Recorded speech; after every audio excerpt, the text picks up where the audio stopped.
This is an unofficial, fan-made audiobook. All original stories are owned by Wizards of the Coast. If you are enjoying these stories, please consider subscribing to my Patreon over at patreon.com/voxoraculum for some special patron-exclusive content. Thanks. On with the story. Quint. What would it be like to touch the sun? Quint stood on a hill overlooking the valley that housed the Thousand Moons garrison and the nearby town, gently fanning his face with his ears. The land curved upward in the distance rather than remaining flat, while below, aqueducts wound their way between clusters of pyramids and smaller buildings, the water they carried pooling in stone reservoirs. He watched the Sun Empire warriors don special harnesses, supervised by members of the Thousand Moons. Huatli cooed to her bat, while Whiter and her mount already made lazy circles in the air. Steward Akal seemed to sense Quint's envy. "This is a coming-of-age ceremony for our people," she said. "Our new cousins are already of age and have their own traditions, but we are glad to share this with them." "I'm honored to observe," Quint said. "Besides, someone has to stay with Pantlaza." Hearing his name, the raptor peered over to Quint. Once he realized Quint had no food, he went back to his nap. The Bat Riders launched into the air, gradually shrinking to black dots as they approached the glowing pink tail stretching from the broken shell around the sun. The Cosmium Reef, they called it, a dangerous place filled with metal shards and fragments of the crystals used in their armor, weapons, and other devices. Huatli and the others would try to claim a piece of that cosmium for themselves. Steward Akal interrupted Quint's reverie. "You are from another plane, not the surface." "I am," Quint replied. "Arcadios. I attended university there, Strixhaven." "A place of learning?" Steward Akal asked. "Yes," Quint said. "I studied archaeology and archaeomancy, among other things. I want to find lost stories and share them. Preserve them for future generations." Steward Akal gave a quiet hum of acknowledgement. "You are like our didacts. They explore and learn and teach. Stories are the memory of the plane, and to forget is to succumb to darkness. Even during the Night War, our stories were a guiding light." Quint pondered how to ask about the Night War, or the metal around the sun, or any of a million other questions. There was so much to learn here, he hardly knew where to begin. He returned his attention to the bats. "Is this meant to be secret? Or could I share this with my colleagues?" "Not secret. But it would be best to leave explanations to those of us who understand the nuances. I would be happy to summon one of our didacts to assist you, perhaps in exchange for stories and knowledge from your home." "An exchange would be excellent." A didact might also be able to help with his Coin Empire research. Depending on how things progressed, he could bring Sahili here soon, or some of his colleagues from Arcadios. A breeze cooled Quint's skin and set the grassy fields rippling. Quint pulled his goggles down over his eyes to get a better view. Dinosaurs and other animals roamed wild, rodents the size of dogs, and long-necked ruminants with soft-looking fur. So peaceful. The distant figures darting among the reef began to return. Huatli was in front, Inti behind her, while Caparocti and Whiter trailed after them with the other soldiers. Huatli landed first, dismounting and handing her bat to an attendant. She all but bounced towards Steward Akal, waving a chunk of pink crystal. "I found a fragment!" Huatli exclaimed. "Is it large enough for a necklace, do you think?" Steward Akal nodded. "You might also be able to adorn a weapon with it. A sword, perhaps." A shadow crossed Huatli's face. "Perhaps," she said, her enthusiasm dampened. She scratched Pantlaza's feathered head, earning a happy trill in response. Inti and Caparocti glided to a halt, but Whiter flew past. A piercing whistle sent the Oltec riders chasing her, including Chara, and Quint wondered if she might be having trouble with her mount.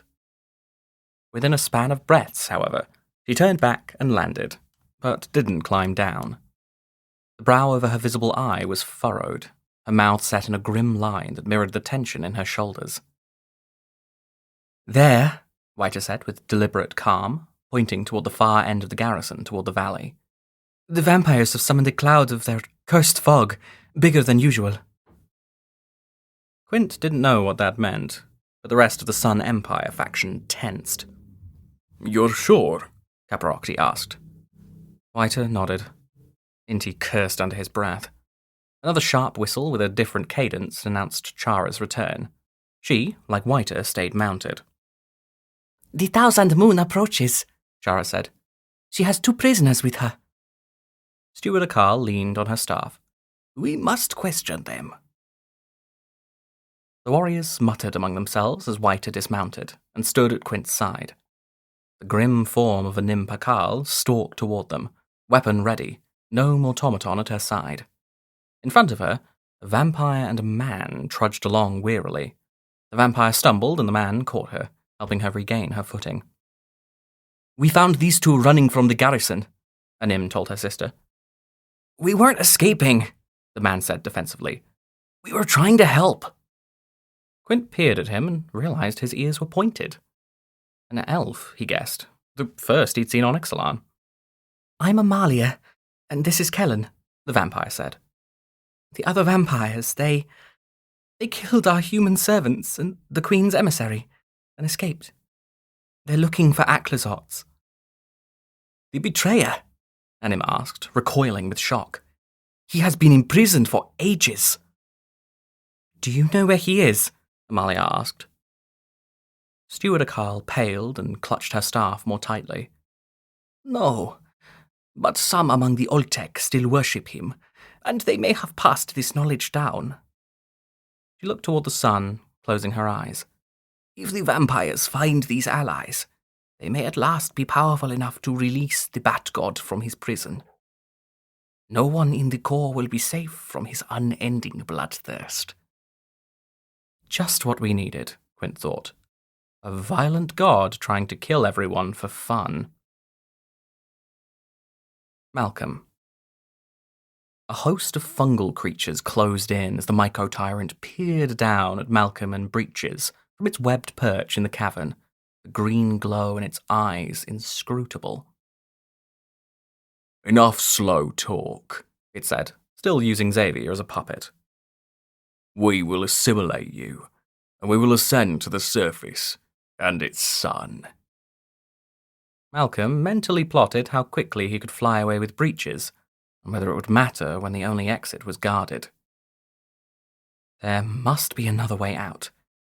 He stretched his senses to feel the air currents, and found a tunnel behind the myco-tyrant. A faint breeze from that direction carried the scent and sensation of a large body of water. Here? Underground? "Big boom?" Breeches asked, his whisper awkwardly loud. Malcolm glanced upward, then around, his gaze falling on a mushroom-encrusted dinosaur. He remembered the fight in the cavern, and smiled. "Let me try something first," Malcolm said. "Plug your ears." Breeches obeyed. Taking a deep breath, Malcolm began to sing. The myco-tyrant's eyes closed, and everyone around Malcolm froze, stunned. He continued to sing, grabbing Breeches and tugging him toward the exit that led to water. They passed more unmoving figures, and even the toadstool trees seemed quiescent. He wondered if his proximity to the myco-tyrant made his magic affect the entire colony, as the creature called its horde of puppets. He found the tunnel, glad for his shoulder light since the glowing fungus had darkened. Breeches kept his hands over his ears as he followed. Malcolm wasn't sure how long his magic would work, but he sang until they were deep into the rock, hoping it would carry and keep the monsters in his sway until he and Breeches were safe. A hideous, many-mouthed scream echoed behind them. He really needed to stop hoping. "Run!" Malcolm said, then took off in a dead sprint. Breeches ran, his ambling gait keeping pace with Malcolm's. Green light erupted around them, fungal growths twisting and reaching for them as they passed. He didn't dare look back, for fear it would slow him down enough to be caught. The feel and scent of water strengthened. A light loomed ahead, more blue than green, with faint tingles of magic interspersed. River Herald, but also something else. Something older and more powerful. Without warning, the tunnel ended in a short cliff. Below him, an ocean stretched so far he couldn't sense the end of it. While closer to his position, a gilded city crowded the banks and descended into the depths. Merfolk swam with a purpose or lingered on the shore, some guards pointing up at him and breaches, while others continued their business, unaware of the impending incursion. "Incoming!" Malcolm shouted, imbuing magic in his voice to make it carry. He grabbed breeches and dove out over the water, angling toward the city. The Mycotyrant's forces erupted from the tunnel. Malcolm finally risked a glance backward. It seemed every infected resident of downtown dogged his heels, tumbling onto the beach or splashing awkwardly into the water. Their numbers were dwarfed by half-decayed dinosaurs and cat people, and those creepy walking mushrooms, some wielding weapons while others gathered magic to themselves. Worse, holes in the roof of the caverns spouted flying creatures, dinosaurs and giant bats so encrusted with fungus they struggled to stay aloft. The chaos of battle destroyed any serenity the place had enjoyed. Merfolk drew weapons, activated the enchantments in their armor, pulled out jade totems, and summoned huge elemental creatures to repel the fungal invasion. Walking bonfires flung gouts of flame, while hunking waterspouts knocked foes from the air, sending them tumbling end over end to their doom. At the top of a pyramid, like those in the Sun Empire, a door opened into a space that promised impossible skies if Malcolm and Breeches could only reach it. A merfolk warrior loomed in front of Malcolm, brandishing a jade-tipped staff. He skidded to a stop. "Who are you?" she asked. "Malcolm Lee, at your service," Malcolm said, giving a polite bow. "This is Breeches, my associate." Breeches tipped his hat. "Pirates," the merfolk said, mouth twisting with distaste. "I am Nikanzil. What evil have you brought to our shores?" "Calls itself the Mycotyrant," Malcolm said. "Turns people into mushrooms." Nikanzil pondered this, her fins shifting behind her. "This must be the danger the Sun Empire mentioned. Our people beyond the Golden Door must be warned that it is closer than they knew." If warning them meant escaping through that door, Malcolm was ready to oblige. "Come on," he told Breeches. "Let's go sound the alarm." Breeches bared his teeth in assent as he drew his 3 swords, one for each hand and one with his tail, and together they traversed the battlefield, dodging combatants as Malcolm aimed unerringly for the promise of open skies. Vito. "Come to me." The voice of Aklazots called to Vito more clearly than ever. He led the remaining vampires of his expedition through the broad paths of the garrison, shrouded in impenetrable fog. Despite Bartolome thwarting his intended sacrifice, he'd finally had his revenge on that thorn of the Black Rose. His body thrummed with the holy sacrament he'd consumed, and anticipation of more to come. Voices called out in the mist, laced with confusion and bravado, and more than anything, fear. Clavileño and the other soldiers found and silenced some, gorging themselves in an ecstasy of blood. The words of Venerable Tarion thrummed in Vito's mind, like the heartbeats of the people he stalked. "Blessed are the weak, for they shall feed the strong. Blessed are the peaceful, for they shall yield without struggle. Blessed are the merciless, for they shall require no mercy." A red glow appeared in the fog, walking toward Vito. He lowered his lance to attack. Vito Chiano de Passamonte, the mysterious figure whispered. I have been sent to guide you to Aclezots. Could this be a trick? Surely no one would dare. I am ready, Vito said, raising the lance like a standard.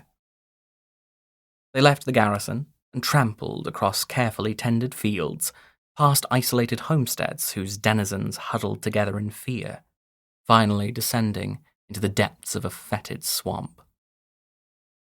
The vampire's skin was as pale as the moss hanging like the beards of old men from the gnarled branches around them. Boots squelched in ankle-high mud that stank of rotten eggs and decay. Any animal sounds and songs that might once have given life to the land fell silent, as if under a spell. More people joined them, carrying or wearing crystals that glowed a dim red, till a veritable army travelled unseen within the fog that wound its way between trees and turned the sun into a feeble ghost. Some of them dragged glassy-eyed prisoners through the muck, presumably imminent sacrifices for Aclezots. Who are you? Vito asked.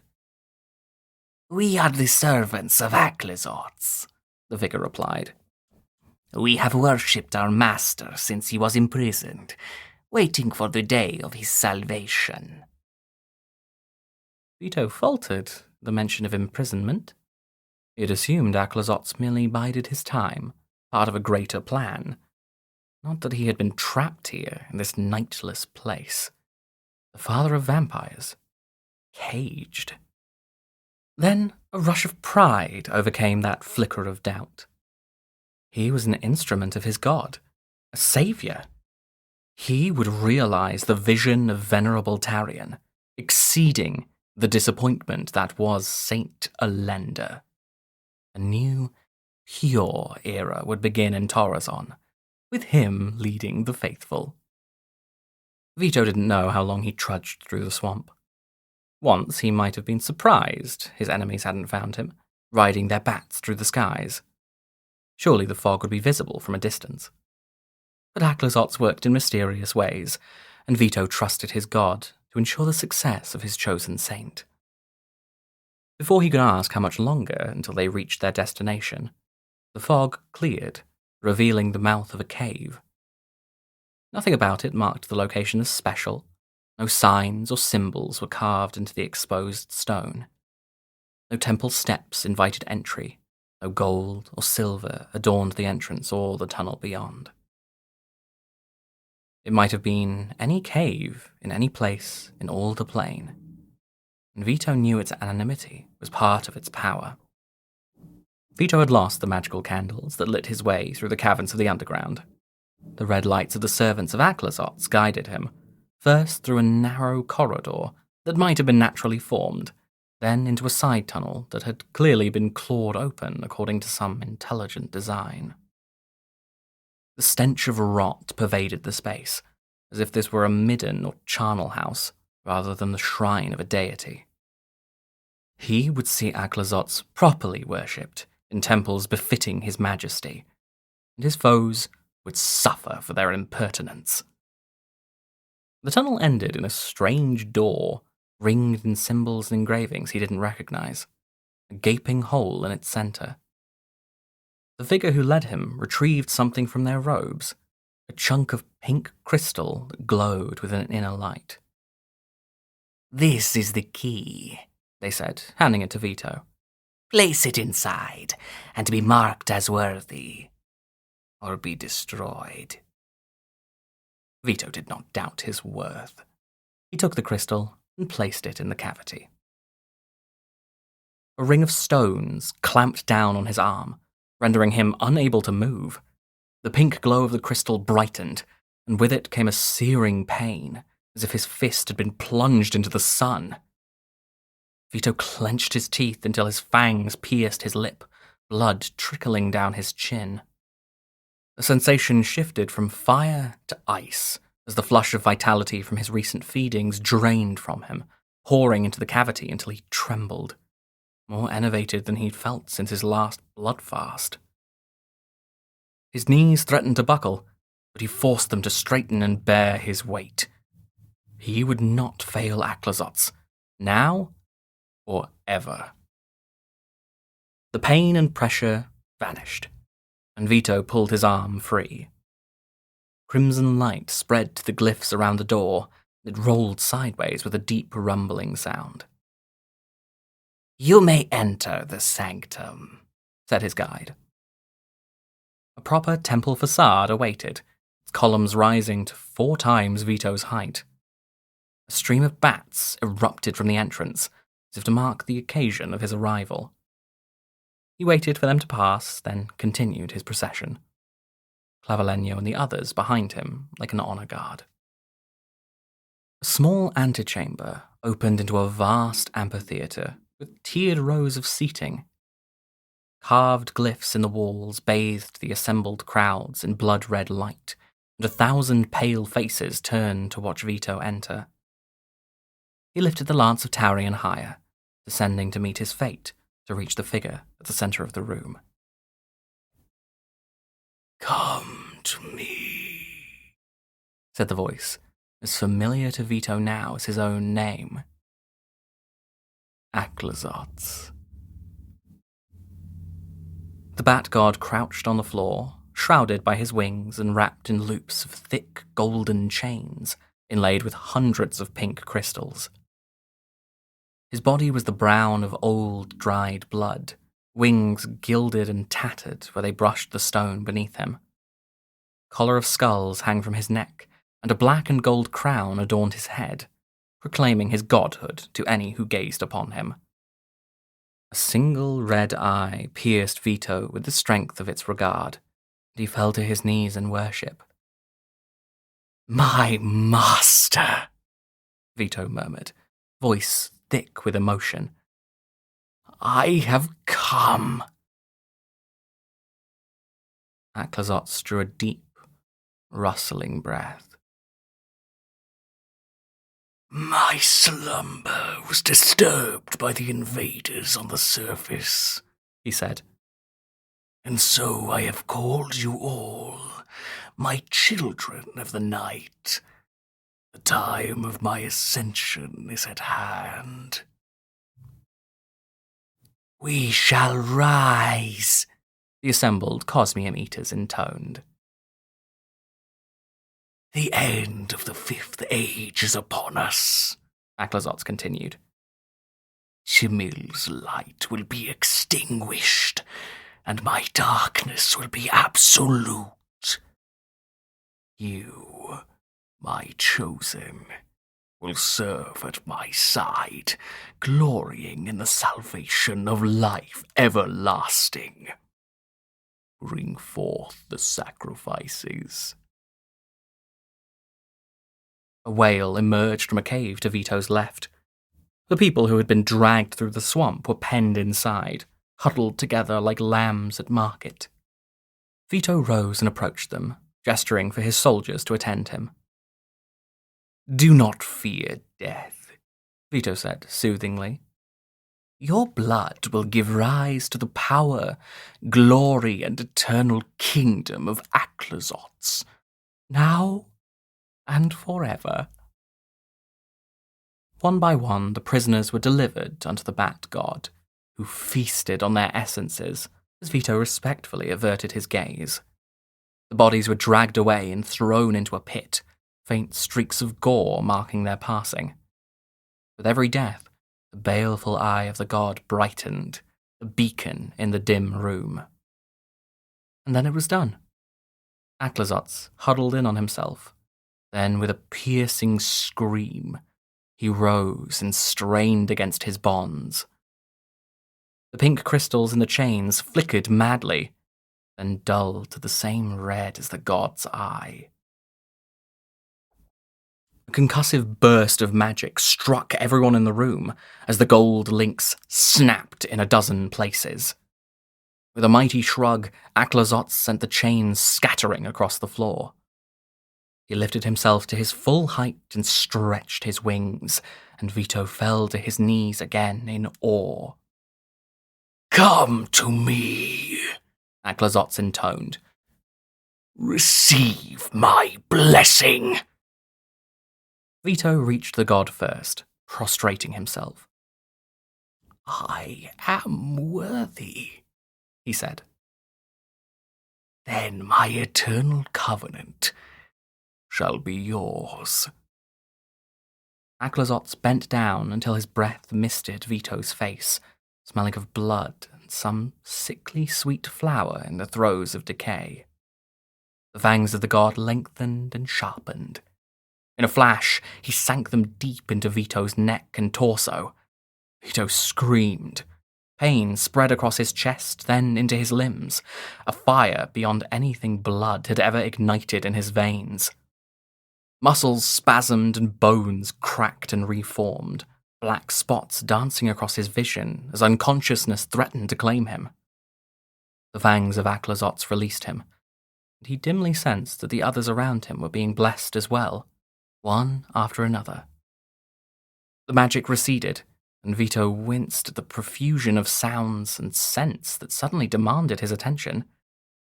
The dim red lights of the crystal blazed like torches, even as all the other colours were leached out of the room. His once pristine robes now hung in tatters from his larger frame, torn by his transformation and the ministrations of Aklazotz. He swiveled new ears towards Clavileño, who had finished his own transformation, and turned beady eyes to Vito. Where once vampires had knelt, new creatures stood, their forms echoing their masters. They retained their armour and weapons, but their hands now ended in vicious claws. Vito flexed his wings, longer fangs protruding from his enlarged mouth. Come, Aklazotz said. He launched himself into the air, exiting the room through a broad hole in the ceiling. Vito followed without hesitation, his comrades beneath him. They passed through a dark tunnel, made bright by the echoes of their collective shrieks, until a pinprick of distant light grew to reveal the world beyond. They emerged from the caves, a legion prepared to do battle for the god who had gifted them with his power. The first flash of the sun's brilliant glow stung his eyes, but they soon adjusted, and the land spread out before him in shades of stark black, bone white, and misty grey. Air currents swirled around them, carrying myriad scents both familiar and unknown. The rich decay of the swamp, the musk of animals, moisture-laden clouds, and just ahead, bats and humans mingling together.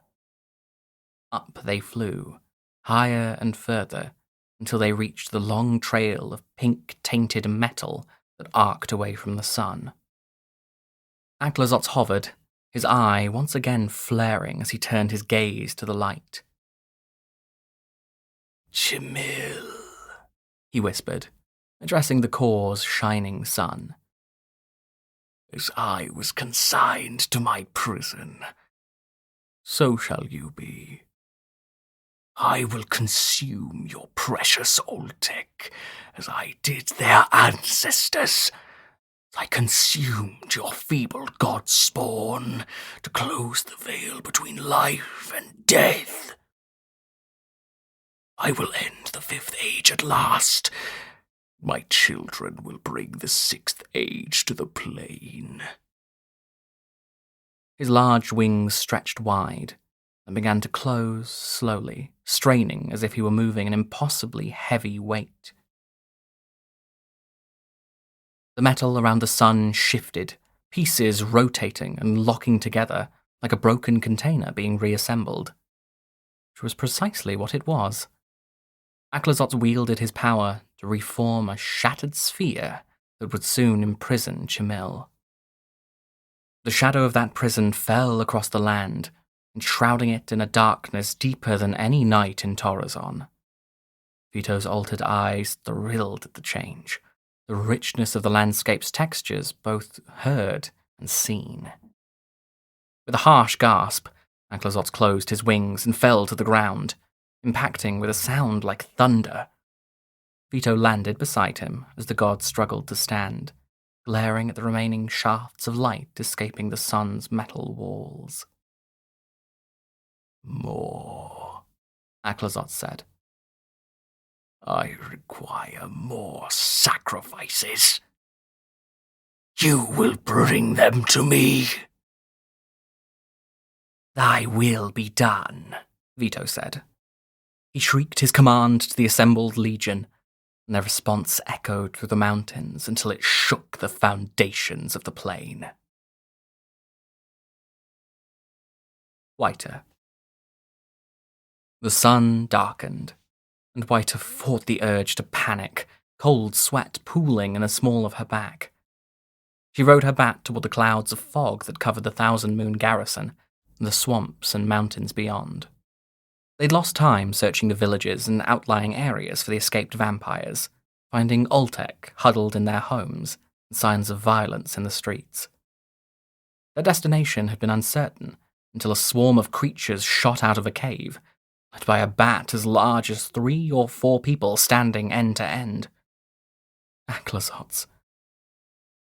At first, Whiter assumed the monsters with him were other bats, but her spyglass told another story.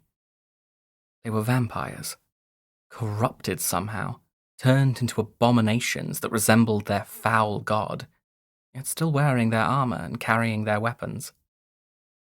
The Legion made straight for the Cosmium Reef, halting at its edge. Before the first among the Oltek could reach them, the light had begun to disappear as if a shade were being drawn over a lantern. The war against the Phyrexians had been like this. Day suddenly turned to night as the enemy blotted out the sun. Screams of her allies, her friends, turned to sobs, pleas, prayers, then cut off. The wave of memories crested. She rode it like a ship in a storm, trying not to capsize. Watley glided up to her, riding her own bat, a shard of the threefold sun illuminating her face as it had in the darkest caverns. "Breathe, little warrior," Watley shouted. "Victory will be ours this day." Was it day anymore? It didn't matter. The sentiment held, even if she'd heard it uttered by so many who wouldn't live to see another hour.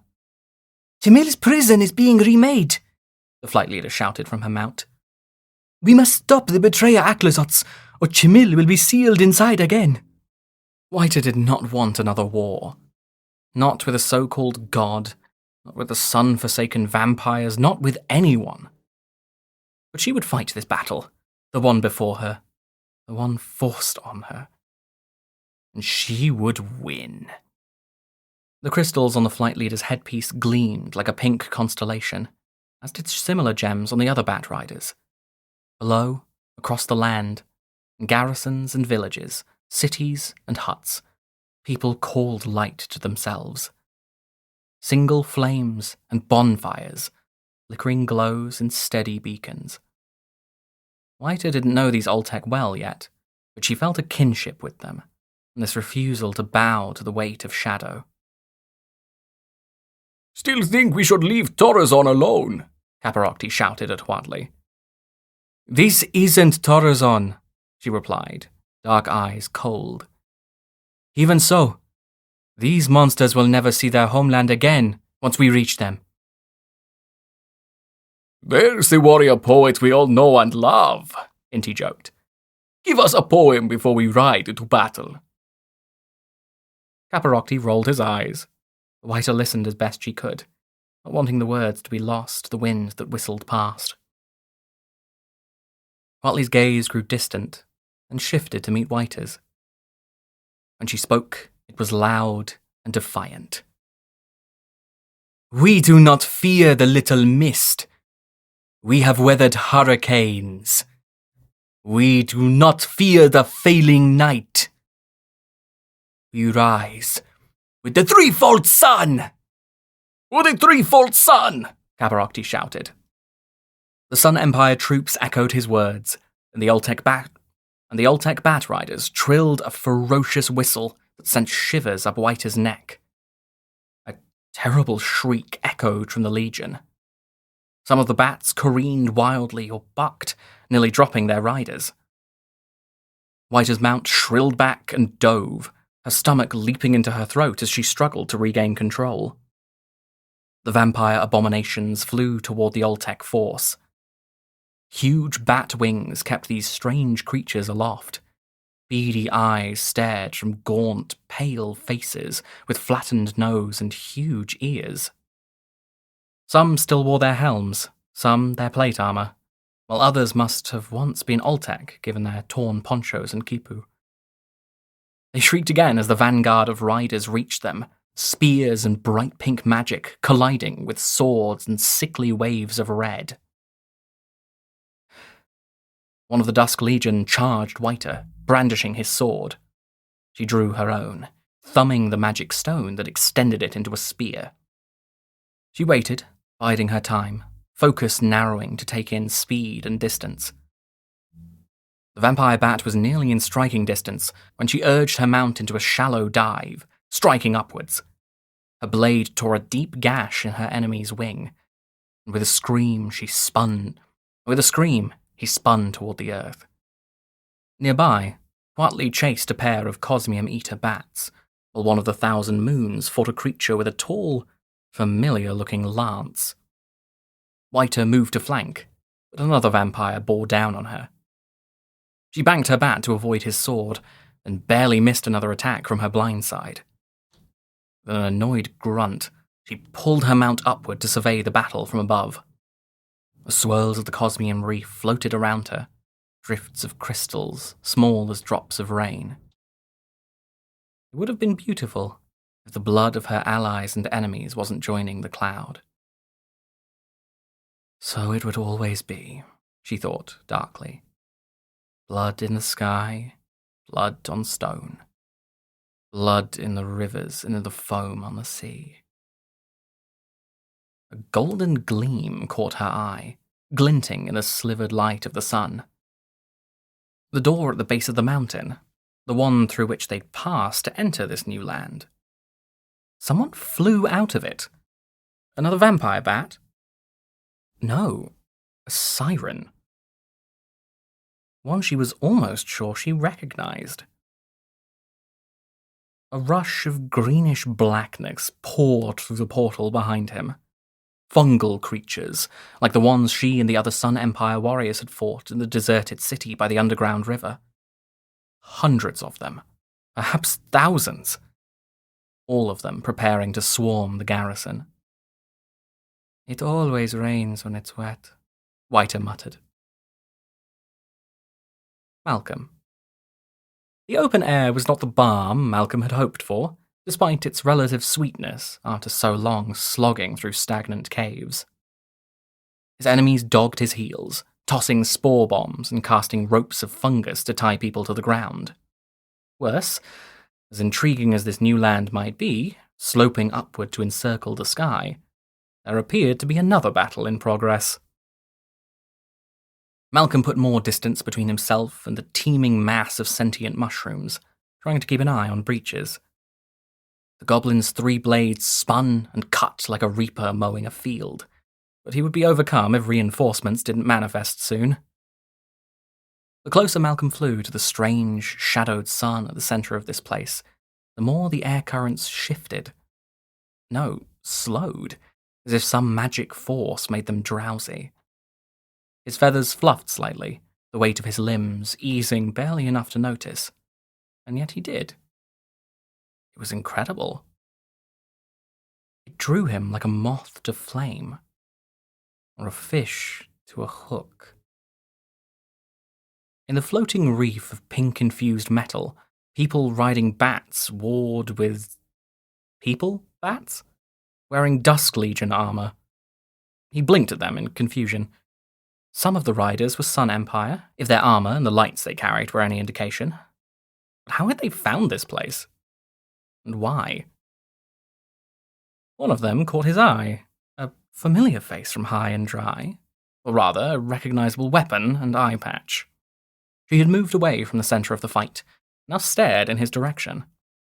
Malcolm raced toward her, and she did the same, each fighting the occasional bat-winged vampire until the two of them met in the middle. "Waiter," Malcolm said, relieved. "What is going on here?" "Let me explain," Waiter said, then paused. "No, there is too much. Let me sum up. The vampires have transformed into bat monsters, and their god imprisoned the sun. You? A giant mushroom is infecting people and turning them into puppets, so it can take over the plane." Waiter snorted. "It'll have to get in line. Do you think it could infect a god?" "Let's not find out," Malcolm said, his feathers rippling with unease. "Follow me," Waiter said. "We must warn the steward, if she doesn't know already."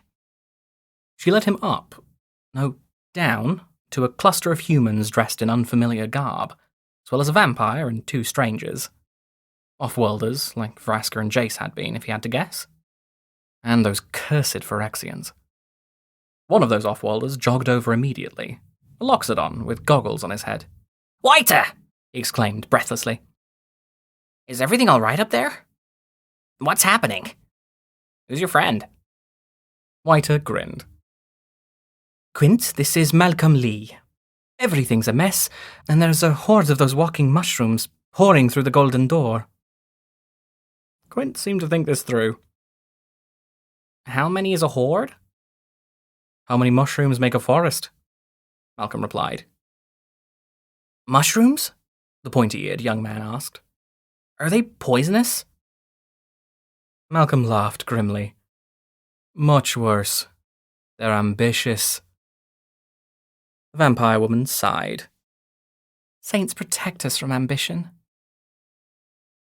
Someone else approached, a woman wearing an elaborate headdress and leaning on a staff. "This is quite a time of strife," she said. "I am Steward Akal. You seem to have brought us more trouble." "Not on purpose," Malcolm said. "I came to solve the mystery of what happened to my people. And unfortunately, I found the answer. It said you call it the Myco-Tyrant." Steward Akal pursed her wrinkled lips. "My sister was mobilizing the 1,000 Moons to mount a defense. But between this and Aklazots, our forces will be spread thin." She gestured at a soldier standing nearby, who ran over and saluted. "Send another urgent summons through the towers to any available gardeners." Malcolm sighed in relief. This wasn't over, but he and Breeches weren't alone in their fight anymore. Breeches? Oh no. "Waiter," Malcolm said. "Could you help me give someone a ride?" Veto. This battle would be immortalized in the new scriptures of Aklazots for the rest of time. Vito dodged a wave of magic from an Alltech bat rider, and speared her through the midsection with his lance. Only her harness kept her from falling to her death as she slumped over the saddle. The scent of her blood sweetened the air, and Vito shrieked in triumph. Around him, streams of glittering pink dust darkened as the sacrifices converted the power of the reef, bending it to the will of Aklazots. Soon, the god would finish what he had begun, and the treacherous light of this inner world would be extinguished. His soldiers pursued their foes relentlessly, looping through the sky, striking human and bat alike. Clavileño had initially formed ranks, but soon the fight transformed into a frenzied melee. Sword fought spear, teeth and claws tore through spells, and the transformed creatures alternately feasted and carried humans back to Aklazots. The one Vito had struck succumbed to that very fate, as a hulking vampire in a torn poncho shredded her harness and pulled her from her mount. Her scream faded into the darkness, and Vito moved on to his next opponent. Clavileño soared past, trading sword strikes with a burly Sun Empire warrior, wielding a staff with a blade on each end. The weapon knocked Clavileño's helmet off. The vampire barely ducked a second slash that would have opened his throat. Instead, it sliced his ear in half. Either Clavileño felt no pain, or it didn't bother him, because he renewed his attack with greater ferocity. Before Vito could intervene, another warrior descended on him. Armed with a shield, and a broad, long sword. This one he remembered from the introductions among the river heralds. Inti, Seneschal of the Sun. How appropriate for him to meet his end here, as Aclazotz snuffed out this sun's light. For the power and glory of Aclazotz, Vito growled, launching himself at the interloper. Inti's shield knocked Vito's lance away, his sword slashing down toward Vito's neck. Vito glided back, and the blow whistled harmlessly through empty air. He stabbed again with his lance, and again his attack was deflected. They circled each other in the air, sun and shadow, fire and smoke. The Seneschal moved his shield to expose the light on his belt, temporarily blinding Vito, who retreated with a hiss. Don't like the power of the threefold sun, bloodsucker, Inti taunted, pushing his temporary advantage by unleashing a flurry of cuts. He didn't notice Clavileño gliding silently toward him. Vito bared his newly elongated fangs. My god granted me something greater than yours, weakling. And what is that? Inti asked. The power of flight. Vito drove his lance down in a single powerful thrust, straight into the skull of Inti's mount. The bat shuddered and went limp, and began to fall, with Inti still harnessed to its saddle. The warrior fought to unhook the latches that tethered him to the mount, and in doing so left himself vulnerable. Clavileño circled behind him and gripped Inti's head in one massive claw. Glory to Aclazotz, Vito said. Clavileño snapped Inti's neck, and both human and bat bodies fell into darkness. Inti! A scream from nearby. The warrior poet on her own mount, diving toward her fallen comrade. Vito followed her. She, too, would make an excellent sacrifice.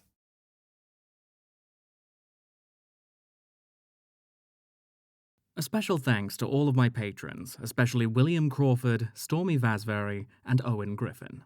Thanks for watching and for your continued support.